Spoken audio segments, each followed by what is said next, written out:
Siri ofe ia le se unga. O mapuana I whare matu. Lau whaatautenga Samoa I lene yasu. Ai se o tātou aleanga whaatasi. Le tāpua inga ofo I nātu I le atua. O le na tāpua ia o whaiu. O le tātou tāpua I le atua. Awana ia te I mātou. Peli ie. Awana ia te I mātou. Ai tui nātu le vi inga I lou suafa. Ona o lou alofa, ma lou whamaona. Tātou te tā. Le atua tolu tasi pa I ai. O le atua le tamā ma le alo ma le ngangasa. O le atua siri o le langi ma le lalolangi. Le atua leise amatanga leise ngata anga wa soi fupea. Lau fio e tumu le mamalu ma le paia ma le matanga o fie le mawhai o na whamatalai. O lau fio e te tau ma no mea iai o vi inga ma whane tanga. O lau fio e whai taulanga iai le lalolangi o maa. I taulanga o whawhitai. Whawhitai no mātou te maa. I lo alofa siri ai mātou o tangata. E te alofa ina I pēa I mātou I aso o malawa. E oi ina mātou wanga salpea. Mātou whawhitai. O wā o lea o mātou taunu o mai si ui. O mātou whaiwa o lene aso. Whawhitai o aota I tai de soi fuosi o mātou o tunu a maise o mātou ora. Awa mātou te talo ai le atua e fio mai. Se e whaawina I mātou uma male nei tāpua inga le mana loa ngangasa. Mātou te longona male mauti no ai lo whaatasi mai. Mātou te whai ai le nei sauninga I le nganga male whamaoni rau. Ai whaawina le whaasirisirina o lo lava vi. O mātou te talo lea wala atu lo lava suafa Yesu.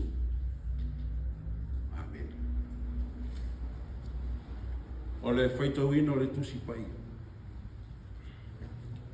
O le tusi filfilia mai le whengainga tuai. O le tusi o prefeta o Petaia. Tātou te whaitau wheo wai a mata mai le whai upu eiwa. O le tusi o prefeta o Petaia. Tātou te whaitau whelafo la wha. A mata mai whai upu eiwa.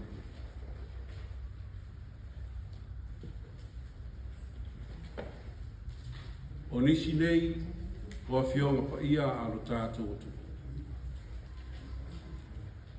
Ti manue, e māta tau o tangata tutoa. Ina ia wha umatia tangata uma i le maunga o e sau ina ua whasi o tia.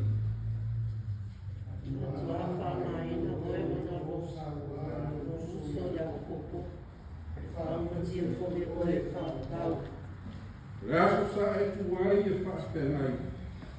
Le aso sa ave e whatanako taua ana au tangata esi. Na upu atu ai fo tangata ese I ona whaito. Malatu whai e ni wili I Jerusalem. Sa iai lava oe whapei o so lato. O e sawa o e la solo na po mau ne o le au ni no le fa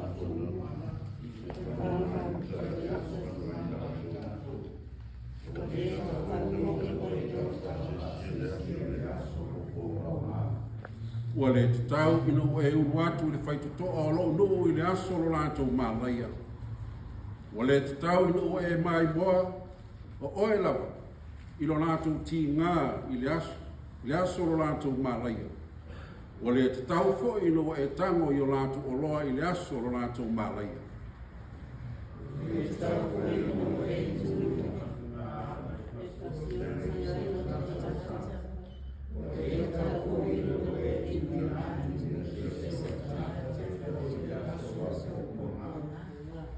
Wa la tala le aso le ni ino uma whaia ia te oe e pei ona e whaia. E toi o atu ia te oe mea na e whaia.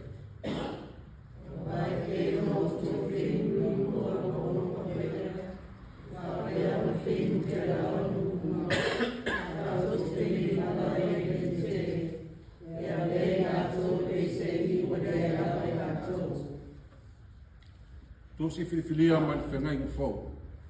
Tosi a Paulo i le kalesia i Kalatia i le mataupu e 5. Kalatia i le mataupu e 5 tātou te whaitau whaatasi a mata mai le whai upu e 10 ma le 3. Whaapau mai i le whai upu e 10 ma le 5. Whaitau wale au soe Palawina o tōu sa o tonga. Ka wawa i mei a mea sa o tonga ma wanoa o le tino. E oto au ona le tasi le ofa. Wawa ato atoa le tula fono malapa i le upo e tasi. O le nei. E ofa atu le noa tutuaro. Ia pei o e lapa i atu. E a whai tō te utai ma whikaina. E o tō i nei whaamutia o tō i atu o tō. Whaamanuia te le mai le atua. I le tātou whaitau ma whaalongolongo i nisi o ana whionga pa ia. Le tu maua te pēa ia te ia alona lava vi inga. Nei si o i le whaamavau. O le raunga le suafu mangu o le atua tōru tasi pa ia. E le atua le toma ma le ala ma le ngāra sa. Maua se upu teita ina ai tātou ma le tusi le whengenga tuai. Pero feta teia o fia whao ngā ina le whai upu e 10 ma le 5. Wai lata le aso le li i no uma. E whaia ia te oe e peira na e whaia.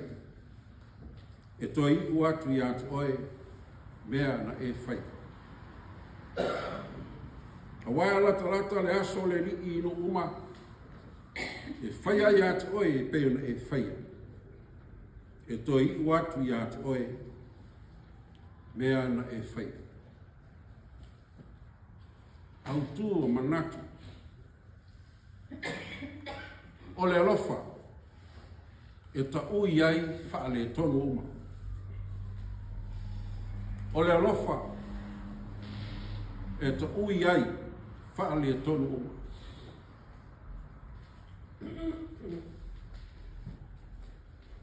O le a se tele o ni whaale tonu, i le vā o le tasi maleisi.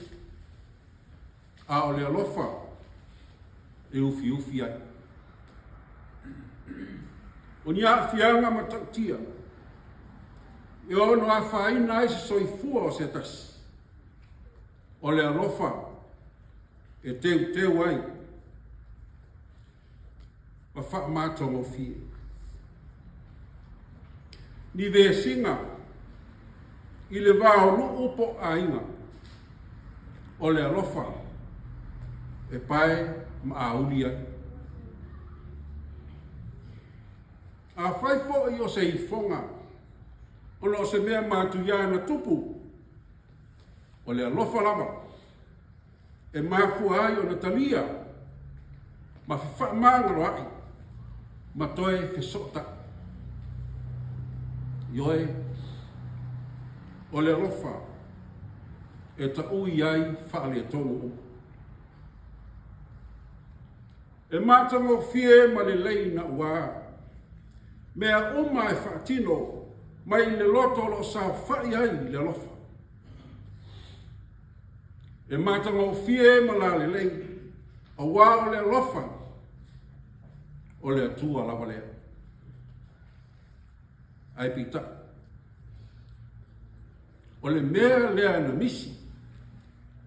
A olo palaina ma wha umatia le whanaunga Israel. E au tau a Kalitaina. O wā o le sa te tau o nā lofa atu. Ua le whapena. Ua mapu ti ngā le nu o Israel. Ua matua mo momo lava i nā tau i whainga a kalatai. Ua whaatau ngā whaatuanga ma mea tuto sa tua ma tausi ai nai tangata. Ua whaamatia a nā tau la fumanu sa whaamoe moe ia iaso whaiso. Ua whaamativa ina. Ua onge le nuu. Ua fia ai ma fia tau mawha nai tangata. Tālo whai. Ai wale ngata i lea. A o mea tō tino sa malu ai la tau iau mpo. Ua solofa i lalo. Ma ua nuti para. Ele i mutai i nei. Le mae o kalitai. A le pelu ma le tau. Ua whao ngā e whao o ai le oti. I le lu. So se tasi. O le au mātutua, o le au maralosi. O nai whanau iti. Ua le popoi.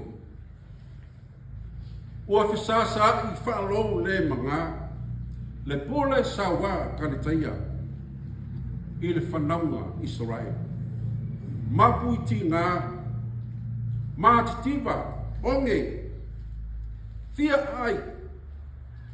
A le ai sa mata ngau fia i walaunga tasi. Ua whaasaolo. Le pelu ma le sawa.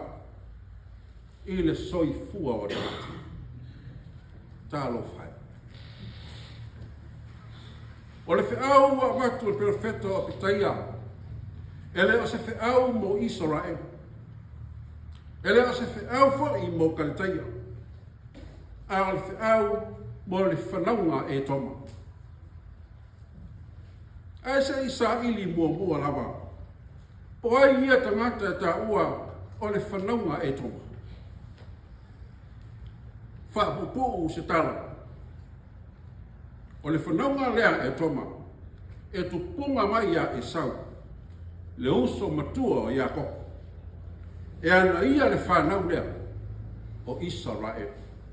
Lona wina. O e toma o toto o iwi maanganu o Israel. A wae uso tama. Ai sia la wala. Wanga ia i le whiau o pitaia ia e toma. A wā o le whiau lea. O le whiau e onga mama tautia. Whai mai le whaupunga o le nei whiau. E whaia i ati oe, e peion e whaia. E toi i uatu i ati oe, mea na e whaia. O le perfeta o pitaia, nā te mori le whiau. A le whiau lawa ia. O le whina ngalo pa ia lea o lea tu. Lona winga. Ua wheta lai atu lea tua. I lana whaamasinonga tonu. O le a o ia e topa. Ai pe ai sea. Ai sea o toa sa ai lea tua ia e topa. O le mafu anga. Ona ua le ai si alofa. Ua le ai lama ona manatu ane le whanaunga e toma. O Israel olo lato uso. Ale mea na whai e toma.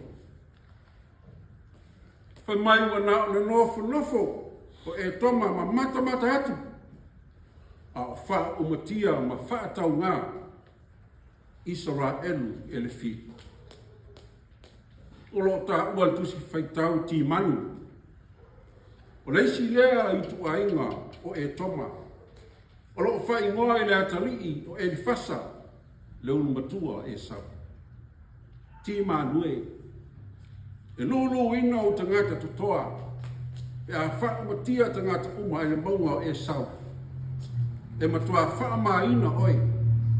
Ona o lou sa wā i lo uso i Jakob.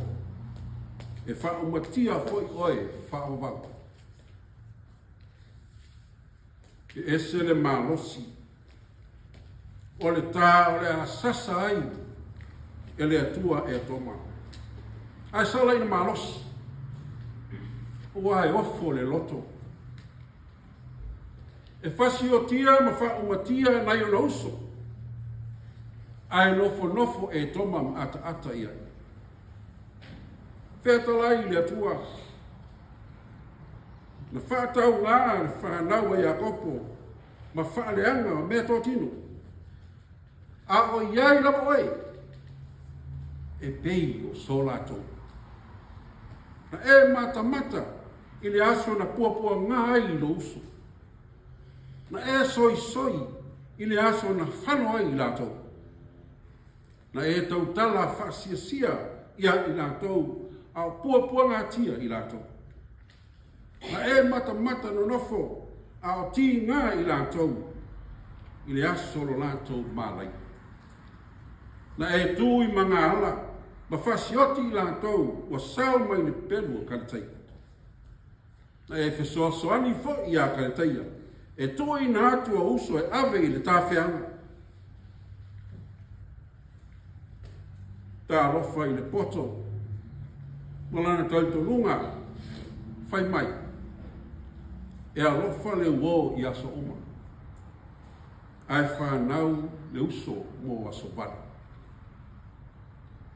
Wa le tau nuu wai, lea whaapunga, ia e toma ma Israel.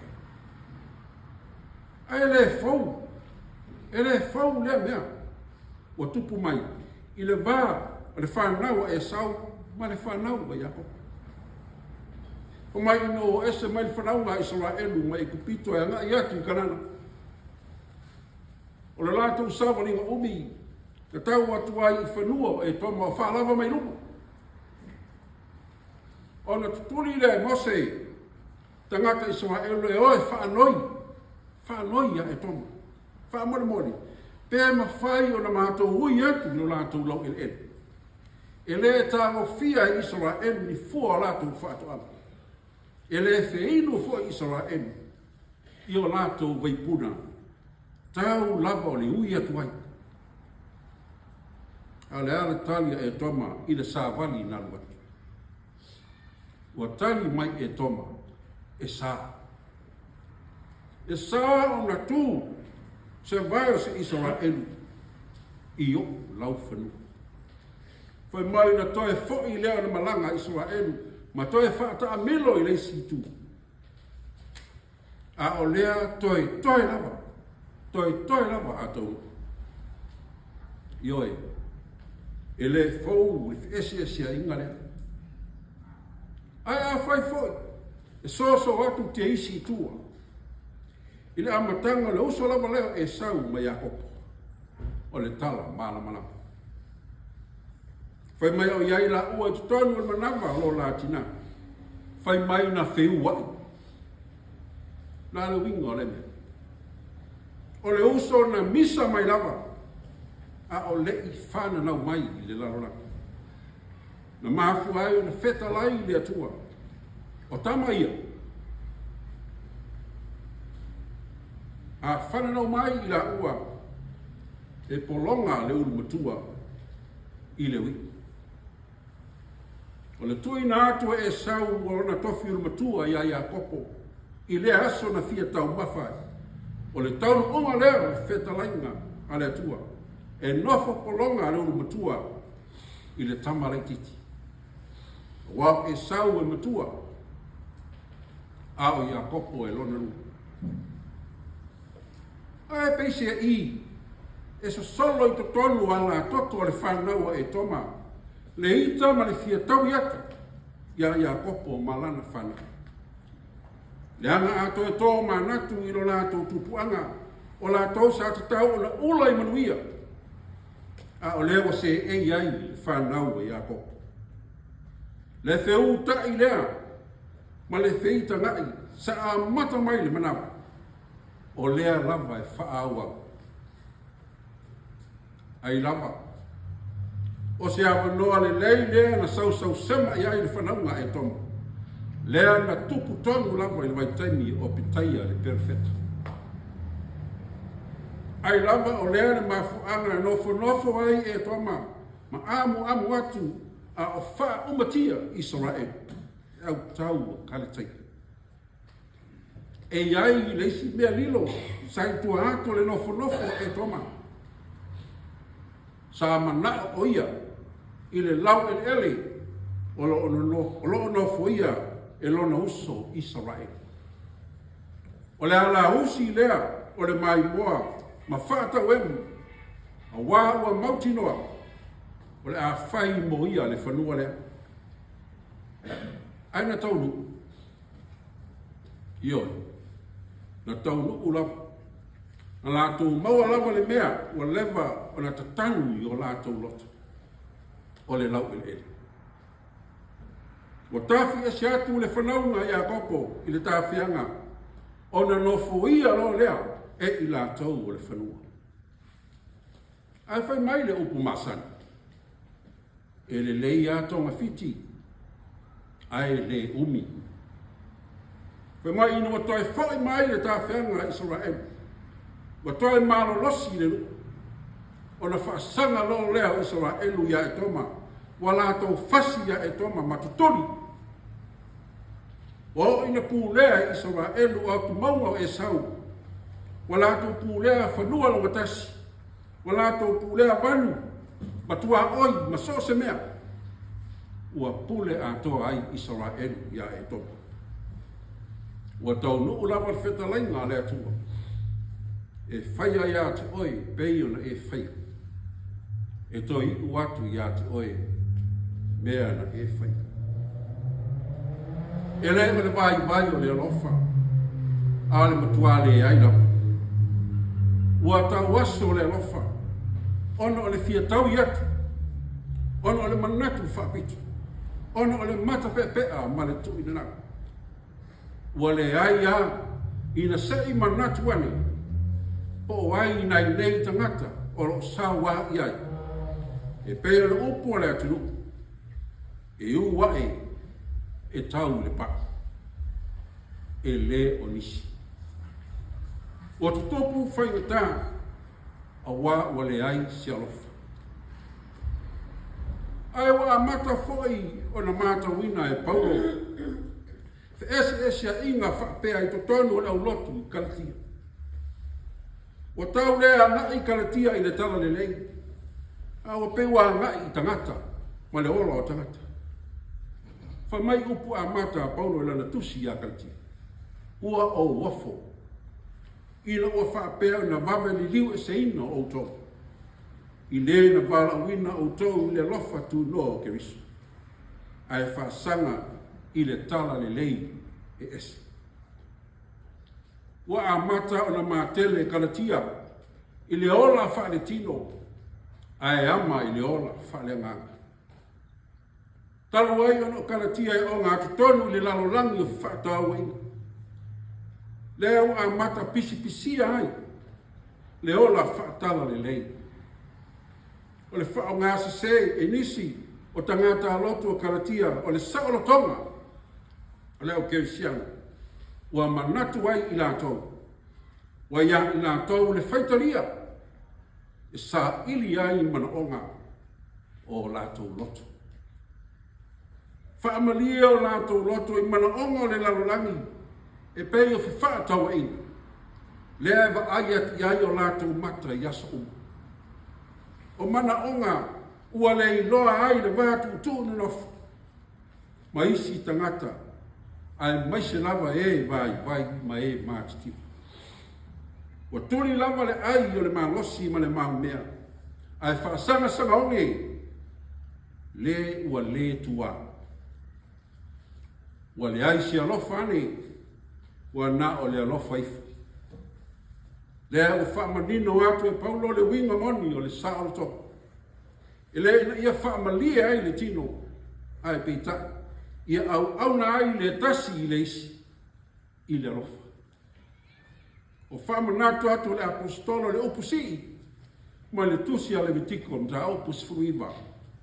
A le whai upu e se fulu manavara. Aua e te taui masui. Aua fo i le whaamue moe lo wita i tangata o launu. A e te alofa i le lua te tua oi.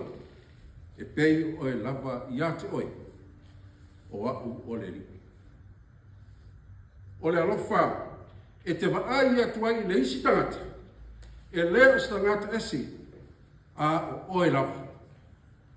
Le alofa e pele ai a te oe lava. Ia whapena fo i le lua te tua oe. O wao le alofa atu e alofa i nā. O le salo tonga lea whaare tala le lei. Wa oma na tu mai i Yesu Kirisu. O le salo tonga e whianga le lei iai ma whetausia. Ai le o le whiaina. Le salo tonga ngā rurua e so tau awai. Ai le o le salo tonga ta whiri sau noa ai. I le ola ma mea tō tino isi. Le salo tonga na mafua ono le alofa. Ina o polonga le lalolangi i ang sa. Na ta whiri sau noa ai le ti apolo. Ma ifo wha o ai le lalolangi. A o le atua. Na sila alofa mai o ia. E le inofo ma mai mua. A o whaatau ngā le lalolangi e satani i mana au. Na matua fio ifo o ia. E ala i lona ala pele o Yesu Kirisu. Le ia la vea i mawhaola le lalolangi. E ala ia te ia la. Sa mauoa. Ai na whaamativa ina mo tātou. O le mamaru lava o ia o lona tamā. Ai na whaele lea. Ona le alofa e moni ma ato atoa. O le alo o le atua o ia. Ai na maumo solo. Ona o lona sa ini mai. O le matautia o ang sala le lalolangi. Ma le onga o le sawa ina o ia. O nei tinga uma. Na ta ui i lona lofa whapalipali. Ma lona lofa whamangalo. Lea o ui mangalo ai le lalolangi ang sala. O wa o ia lava. Na tongi o lai. Yo e Samoa malau whafonga i le nei Afiafi. E tua lalo pēra le tala le nei, i so se i tuaso. Ai maisi o le nei tau sang fau. Malau fō launga tau amata. O le mawa e ngā nei kanilaia, nā ta ape ai tō whina o le tala le nei. Ia o tau whaalawhai. O lea fo i le tau longo mo i tātou. Ia tātou whaalawhani. O le whaalawhani, e whaawai mai le alofa o ta ui ai mea uma. Ai soi fua fia i le saolotonga o atu te le mai. Le alofa le e tō mai ai manu. O wao whaiva si i Samoa. Male e kare sia i le nei tau sa. O le si uinga o le ingo i a popo. O le ua alofa ina. O le ua alofa ina. I oe. A moni le alofa. Tātou te nuti mea whaatasi ai. E alofa ina i tātou. I le ala lea o la tātou savalia. O wae whaia ia te oe. Pei ona e whai. E toi watu ia te oe. Mea na e whai. Samoa. E le o ni masei. A o la e mo oe le atu nupe. Ono Yesu. Amen. Nā tātou ifo matatalo i atu.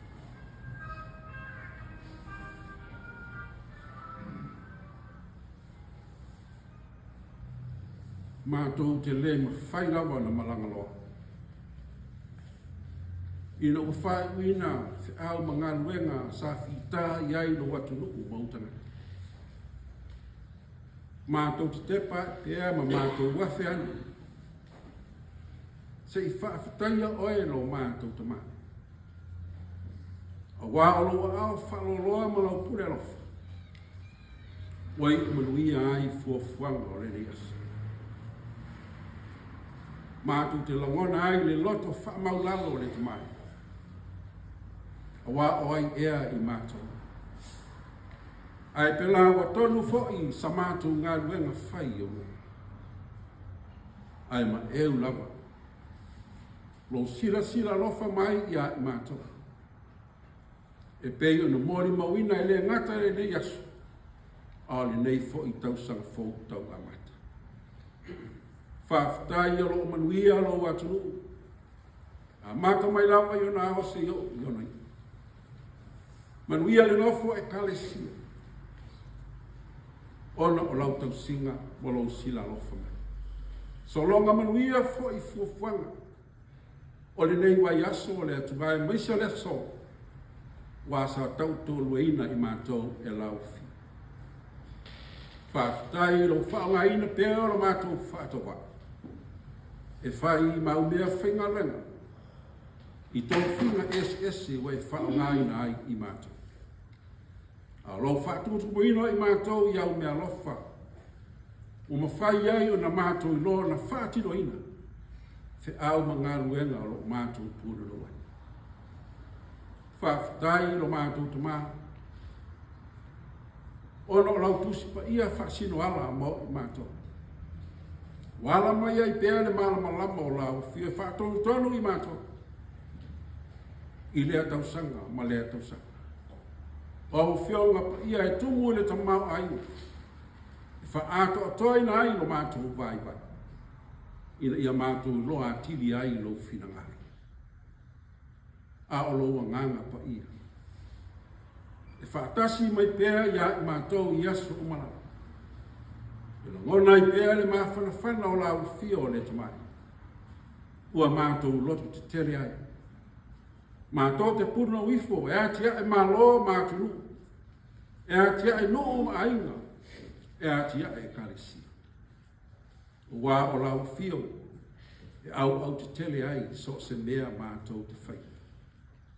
Loa nganga lea, ua whata mau ainga ina ai le tō whāma le whautanga sa ili a loa tunu.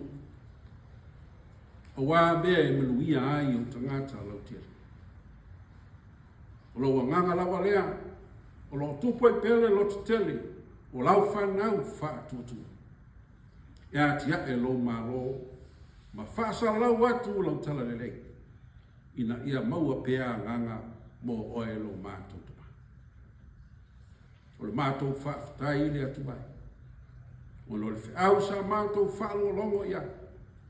Wa o ina ai mātou whaafitai. Wasa le e nofo la ufio ma e mai mo mai.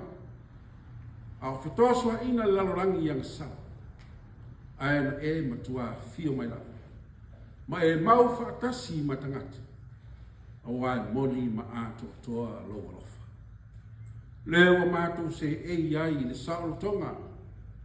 Le saolotonga watu tere mai. Ina ua mātou talia Yesu Kiriso I le whaatua tua ma le talitonu wātou toa. Mātou tau whaila mona ina le salamo. A ua mātou te talo le atu vai panga. E tumu pēr I mātou I anga masase.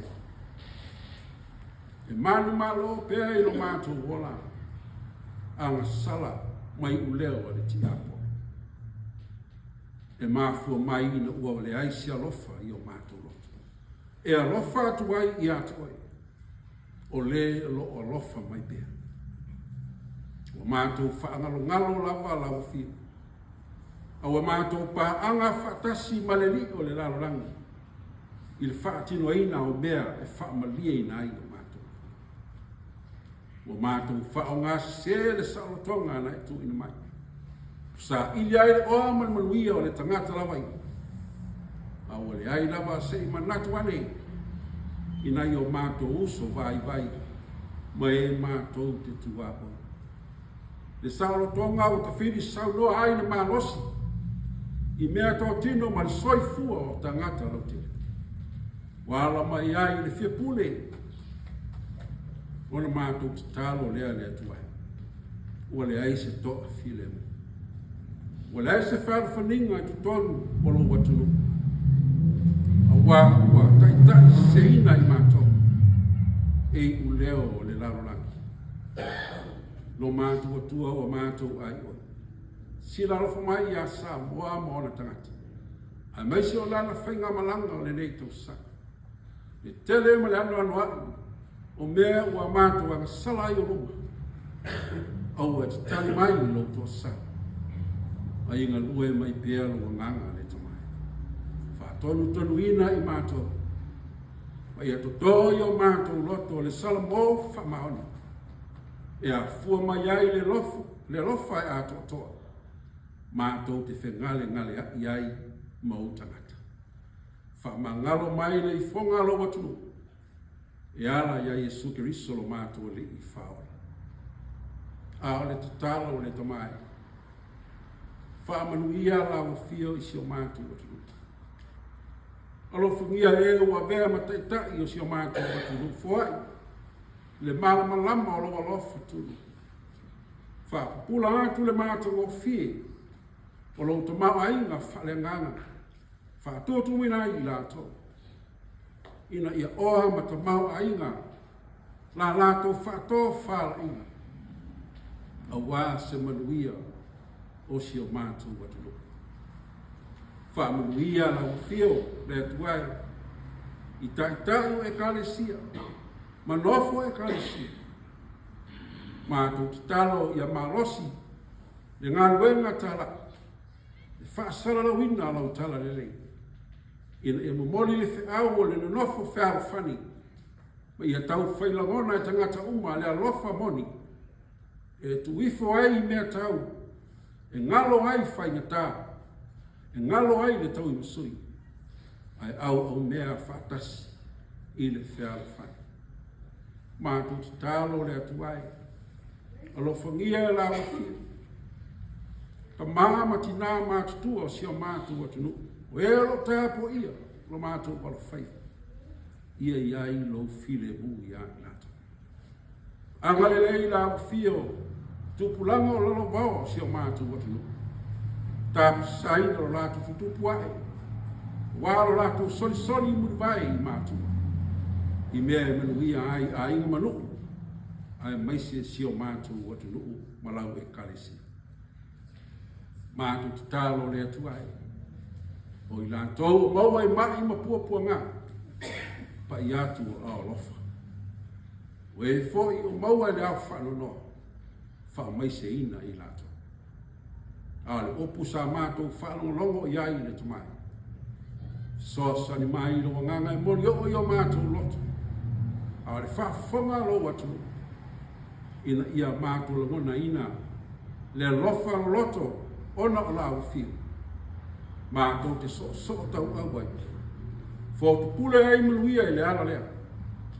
Manuia ai o mātou whaivo le reito sa. Ia lo mātou tama. Tāu sia. Ao mga luenga whengai ma si o mātou atu nuku le reiva yasu. I lo whaatasi mai. Mātou te talo ia le atuai. Iai whaatasi o mana o le loto le tangata lawai. Whai iai lau lava pule whaso. Ai le so mātou whaatau ana. Lo suafa Yesu wa ole ma wala au atuai nei. Amen. Tātou pese luas fufa. Amen.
ia o ao lofa le atuai. Se I malu ai, le fai malo longa alo atunu mai mato uma I le po. Tai o ena e whango I mato, ao mato fōringa pēa I lau whiu. Ai tu mau mai a I mato, o lau whanau le laro langi a toa loa lofa tunu a tenu. Le lofa sili o Yesu Keriso lo mato li ma lo mato whao. Ma futa ina pēa I mato e lo lava ngā sa. I le nei tau sanga fōu maso, se yo I le whaavavau lava. Amen.